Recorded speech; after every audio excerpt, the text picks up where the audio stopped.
Hai semuanya, welcome back to my channel. Jangan lupa subscribe channel ini karena setiap harinya channel ini akan upload shots tentang informasi, misteri atau kriminal, serta satu cerita horor setiap minggunya. Di video kali ini ada cerita tentang santet yang dialami oleh seorang wanita pekerja kantoran hanya karena kecemburuan teman sekantornya. Bagi yang penasaran dengan ceritanya, silakan dengarkan sampai habis. Marisa berdiri di depan cermin toilet kantornya. Dia menambah lipstik dan kushionnya. Marisa memang wanita yang sangat cantik dengan kulit putih bersih. Wajah kecil yang dipadukan dengan mata belo seperti campuran Belanda. Bibirnya pun bulat penuh dan merah. Kalau hidungnya jangan ditanya lagi, pasti sudah mancung sekali. Rambutnya panjang sepinggang dengan warna coklat muda yang bergelombang. Tubuhnya pun ramping dan tinggi. Dia ini adalah primadona di perusahaannya. Banyak yang menyukai Marisa, terutama pria. Bagi Marisa, kenaikan jabatan adalah hal yang mudah, karena banyak atasan pria yang mudah digoda olehnya. Tapi bukan hanya pada pria, Marisa juga pandai mengambil hati atasan wanitanya, sehingga banyak atasan di kantor yang menyukainya. Tapi yang namanya hidup tidak semuanya mulus dan berjalan seperti apa yang kita inginkan. Ada saja yang tidak menyukai Marisa, terutama rekan selevelnya yang merasa sudah banyak dicurangi oleh Marisa. Nyatanya itu bukan hanya sekedar perasaan, tapi adalah fakta. Contohnya saja saat Marisa pertama kali masuk ke perusahaan siaran itu, dia lolos bersama 10 orang rekan pelamar. Ada 4 pria dan 6 wanita termasuk Marisa. Masing-masing dari mereka dipisah ke banyak divisi. Kebetulan Marisa dan 2 orang wanita serta 1 laki-laki masuk ke divisi perencanaan yang memang sangat membutuhkan orang. Katakan saja nama mereka adalah Desi, Gita, dan Aldo, ditambah Marisa. Sehingga total mereka berempat karyawan baru yang ada di divisi itu. Peraturan perusahaan adalah dikontrak selama 1 tahun. Jika karyawan masih diinginkan oleh perusahaan, maka kontrak akan diperbarui. Tapi gaji para karyawan kontrak cukup kecil, dan posisi mereka bisa disepak kapan saja. Jika ingin menjadi karyawan tetap yang lebih sejahtera, maka harus bisa tembus sebuah proyek besar yang dinilai bagus dan cukup menguntungkan perusahaan. Karyawan tersebut akan langsung diangkat menjadi karyawan tetap. Setelah bekerja selama 1 tahun, keempat karyawan baru ini lanjut kontrak dengan perusahaan. Namun yang mencengangkan adalah Marisa. Dia malah langsung diangkat menjadi karyawan tetap. Padahal mereka semua tahu Marisa tidak pernah mencetuskan sebuah proyek. Yang ada, dia hanya dilibatkan dalam sebuah proyek besar oleh atasan mereka yang memang terlihat sangat menyukai Marisa.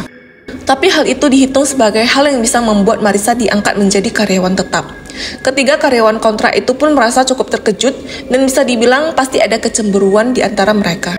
Di lain waktu, ada sebuah proyek besar kolaborasi dengan stasiun TV luar negeri. Tim awal sudah dibentuk berisikan 10 orang. Nyatanya saat akan dijalankan, seorang anggota tim dikeluarkan begitu saja tanpa alasan jelas dan digantikan dengan Marisa. Hal ini membuat semua orang bertanya-tanya dan tentunya saja ada yang geram. Padahal kalau dari skill bekerja, Marisa ini tidak begitu telaten dan pekerjaannya cukup berantakan. Sedangkan anggota tim yang dikeluarkan itu dinilai kemampuannya masih di atas Marisa. Rekan selevel Marisa juga mulai memperhatikan gerak-gerik Marisa yang terlihat manja dan sangat ramah pada atasan pria, serta sangat perhatian pada atasan wanita. Contohnya saja, Marisa sudah mempersiapkan kopi panas di meja para atasan sebelum atasannya datang. Saat rekan lain dimintai tolong mengerjakan sesuatu, Marisa akan dengan senang hati menawarkan bantuan. Dia juga rajin melaporkan kesalahan-kesalahan yang dilakukan rekannya. Bahkan sampai ada karyawan yang kontraknya tidak diperpanjang karena Marisa ini.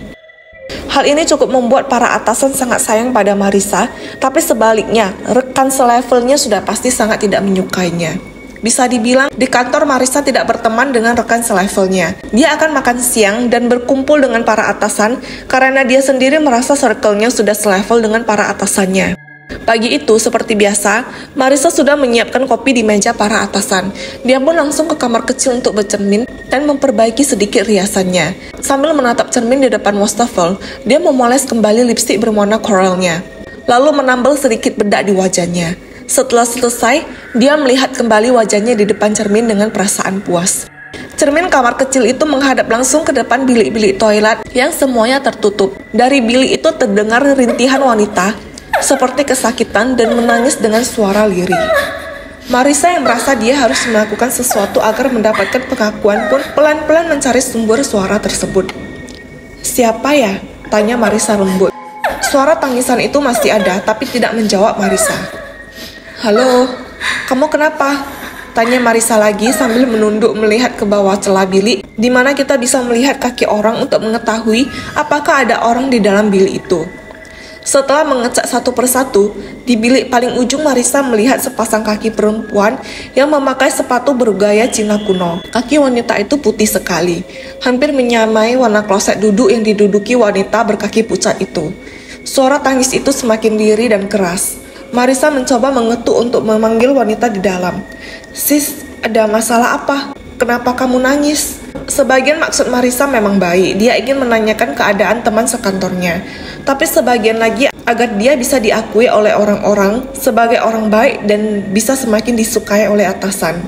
Karena lama tidak ada jawaban dari dalam bilik, Marisa mendorong pintu bilik itu untuk membukanya langsung. Tapi apa yang didapatinya cukup membuat sepasang mata indahnya terbelalak. Di dalam bilik toilet yang jelas-jelas dia mendengar suara dan melihat ada sepasang kaki di dalam. Sekarang tidak ada siapapun. Bulu kuduk Marisa langsung merinding menyadari dia barusan saja sedang dipermainkan oleh makhluk gaib. Dengan segera, dia pun berlari keluar dari kamar kecil. Sejak saat itu, hari-hari Marisa di kantor terasa tidak begitu nyaman.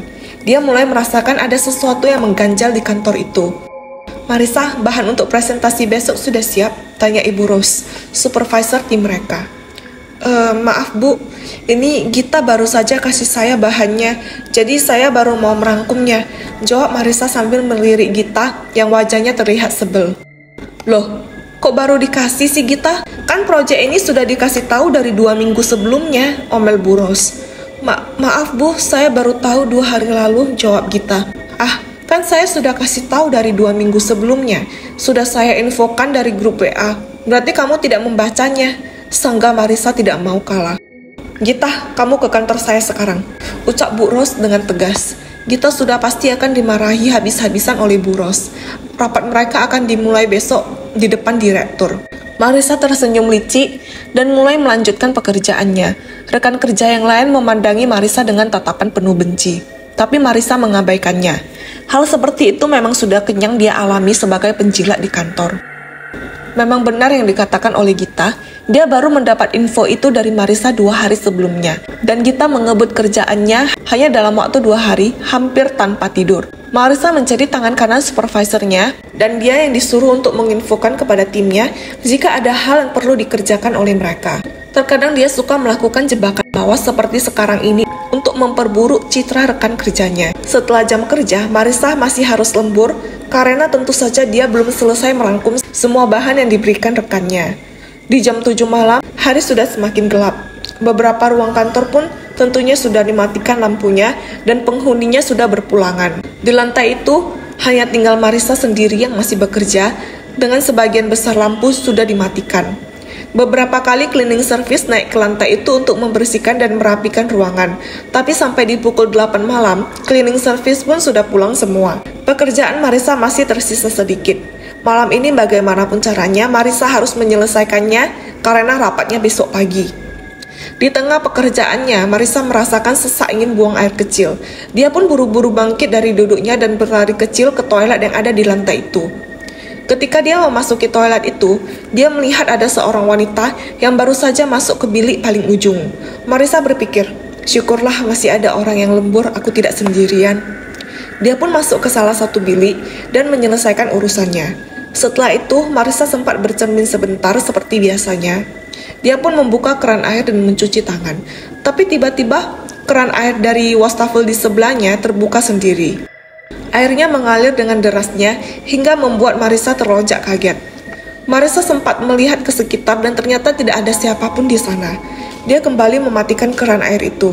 Lagi-lagi seperti yang sudah pernah terjadi, dari dalam bilik toilet terdengar suara wanita terisak sedih. Marisa merasakan bulu kuduknya berdiri. Dia ingin memastikan bahwa wanita yang dia lihat masuk ke bilik tadi adalah benar pemilik suara ini. Marisa berjalan perlahan-lahan mendekati bilik terakhir yang tertutup. Dia mengintip dari celah pintu di bawah, tapi ternyata itu adalah sebuah keputusan yang salah. Dia melihat sepasang kaki pucat dengan sepatu merah bernuansa Cina kuno. Sepatu yang cukup membekas di ingatan Marisa. Dia segera kabur dari toilet itu. Marissa merasa aneh. Sudah beberapa tahun dia bekerja di kantor ini, baru kali ini saja dia mendapati kejadian gaib seperti itu. Teman-temannya tidak pernah bercerita tentang hal aneh di kantor ini, kecuali di kantor beberapa lantai di atas mereka yang memang terkenal angker. Tapi untuk di lantai mereka biasanya tidak pernah ada kejanggalan. Setelah kembali ke mejanya, sebenarnya Marissa ingin segera pulang, mengingat dia sangat takut atas kejadian tadi.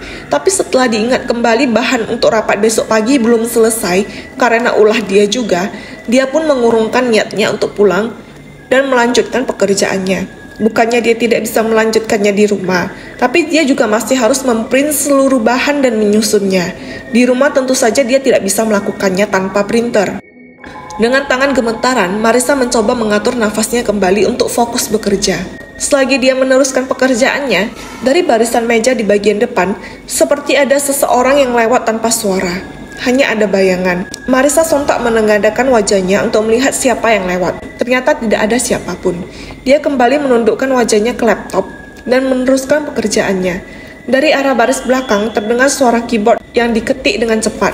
Saat Marissa membalikkan badan, dia tidak melihat siapapun di sana.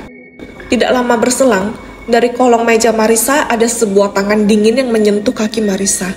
Tentu saja hal itu membuat Marissa melompat dari kursinya karena ketakutan dan berteriak. Dia merasa sudah tidak sanggup meneruskan pekerjaan itu lagi. Dia pun mengambil tasnya dan segera berlari keluar. Tidak ada lagi kekhawatiran dia belum menyelesaikan bahan untuk besok harinya. Yang terpenting adalah dia bisa keluar dari kantor itu segera. Di dalam lift, Marissa kembali tersengal-sengal dan menenangkan pikirannya. Dia akan turun ke basement parkiran untuk mengambil mobilnya. Tapi naasnya, belum sempat ke lantai basement, saat masih berada di lantai 2, lift tiba-tiba mati. Marissa ketakutan setengah mati. Dia memencet tombol bel darurat untuk meminta pertolongan. Tapi setelah ditunggu beberapa saat, tidak ada tanda-tanda orang yang akan datang ke lift. Bahkan saat Marissa mengecek handphonenya, tidak ada sinyal. Mungkin karena dia berada di dalam lift. Lampu di dalam lift juga sudah mati dan sangat gelap. Marissa menyalakan lampu dari handphonenya. Dia juga mulai panik dan berteriak-teriak hingga memukul-mukul dan menendang-nendang pintu lift agar terbuka atau setidaknya didengar oleh orang yang ada di luar. Di kala itu Marissa sudah mulai putus asa karena saat dia menjerit sampai suara dan tenaganya habis pun tidak ada seorang pun yang mendengarkan. Dia terduduk lemas bersandar di dinding lift dan menangis tanpa suara karena sudah tidak memiliki tenaga lagi. Nyatanya gangguan malam itu belum selesai. Masih di dalam lift, dia mendengar suara wanita menangis terisak. Marissa yang walau sudah terlalu lelah, tetap sangat ketakutan mendengar suara itu. Apalagi di dalam lift sangat gelap. Lalu suara tangis itu perlahan berubah menjadi suara tawa yang melengking dan membuat tubuh Marissa bergetar hebat karena ketakutan dan menangis semakin menjadi-jadi. Di tengah kekacauan itu, lift terasa seperti terhentak dan bergerak ke bawah. Lampu di lift pun mulai menyala. Marissa merasakan sedikit kelegaan. Suara tawa hantu itu pun tidak ada lagi. Beberapa saat kemudian, Marissa keluar dari lift dengan keadaan lemas hingga dia terjerembab ke tanah dan tidak sadarkan diri. Saat Marissa membuka mata, dia sudah berada di kamar klinik. Kedua orang tuanya sudah berada di sampingnya menemaninya. Ternyata Marissa pingsan di tempat parkiran dan ditemukan oleh security yang bertugas, lalu segera menghubungi orang tua Marissa untuk dibawa ke rumah sakit. Marissa tidak menceritakan apa yang dia alami di kantor. Dia tidak mau membuat orang tuanya khawatir. Dia hanya beralasan bahwa dia kelelahan karena banyak pekerjaan. Dia juga sudah meminta izin kepada atasan untuk cuti istirahat selama beberapa hari di rumah. Namun saat berada di rumah, keadaan Marissa juga bukannya semakin membaik. Dia juga merasa diikuti oleh sosok gaib itu sampai ke rumah. Dia seperti sering mendengar suara-suara aneh yang berbisik di telinganya. Marissa terlihat seperti orang yang tidak waras. Bahkan dia sering mengamuk karena mengaku melihat wanita menyeramkan. Yang ada di penampakan Marissa, ada sesosok wanita berdres merah selutut dengan sepatu merah bergaya Cina kuno mengikutinya kemanapun dia pergi. Wajah dan seluruh kulit wanita itu pucat. Rambutnya hitam gimbal dan acak-acakan hampir menutupi wajahnya. Mata wanita itu merah menyala dengan bibirnya yang menghitam. Bahkan setengah wajahnya rusak hingga mengeluarkan bau busuk. Ada belatung yang menggeliat di daging wajah sosok itu. Hanya Marissa yang dapat melihat sosok itu. Orang tua dan semua orang yang ada di sekitar Marissa tidak dapat melihatnya. Yang paling miris lagi adalah Di kulit wajah Marissa muncul bentol-bentol merah seperti bisul yang sangat banyak, tapi hanya di sebelah wajah saja. Marissa tidak berani keluar rumah dengan penampilan seperti itu. Hingga berbulan-bulan keadaan Marissa semakin memburuk. Dia bahkan terpaksa dikeluarkan dari perusahaannya karena sudah terlalu lama tidak bekerja. Ayah Marissa pergi ke kantornya untuk membereskan barang-barang Marissa yang ada di mejanya. Saat membereskan, ayah Marissa menemukan beberapa kertas kecil yang diselipkan di sudut laci kerja Marissa. Ketika dibuka oleh sang ayah, kertas itu berisikan tulisan yang tidak dimengerti oleh ayah Marissa. Sang ayah yang merasa curiga dengan kertas itu pun segera membawa kertas itu pulang untuk ditunjukkan kepada paman Marissa yang lumayan mengerti tentang hal mistis. Ketika sang paman melihat kertas itu, wajah sang paman langsung memerah-marah. Ini guna-guna. Siapa yang tega sama Marissa? Amarah paman Marissa tak tertahan lagi. Semua keluarga Marissa tentunya merasa sedih dan kebingungan dengan apa yang sedang terjadi. Sakit Marissa ternyata diakibatkan oleh orang yang mengirimkan guna-guna. Setelah dicek lebih dalam lagi, ternyata pengirimnya adalah salah satu rekan kerja Marissa yang merasa benci dengan Marissa. Sebenarnya dengan kelakuan Marissa yang seperti itu tidak heran rekannya akan berbuat hal sejauh itu. Keluarga Marissa pontang-panting ke sana kemari mencari pengobatan. Berkali-kali Marissa dibawa ke orang pintar untuk dibersihkan dan disembuhkan. Nyatanya tidak ada yang berhasil. Bahkan tidak ada yang bisa memberitahu dengan detail siapa pengirim guna-guna itu. Hingga kini Marissa seperti orang dengan gangguan jiwa dan selalu dikurung di dalam rumah. Kedua orang tuanya juga semakin tua dan semakin khawatir nasib Marissa jika mereka berdua meninggal dunia nanti. Marissa memang hanya anak tunggal. Sampai di sini dulu ceritanya. Semoga cerita tadi bisa menjadi pembelajaran bagi kita semua. Jangan lupa subscribe ke channel ini karena setiap harinya channel ini akan upload shorts tentang kriminal, misteri, dan informasi-informasi. Serta mohon like-nya juga. Terima kasih yang sudah menonton sampai habis. Sampai jumpa di cerita selanjutnya.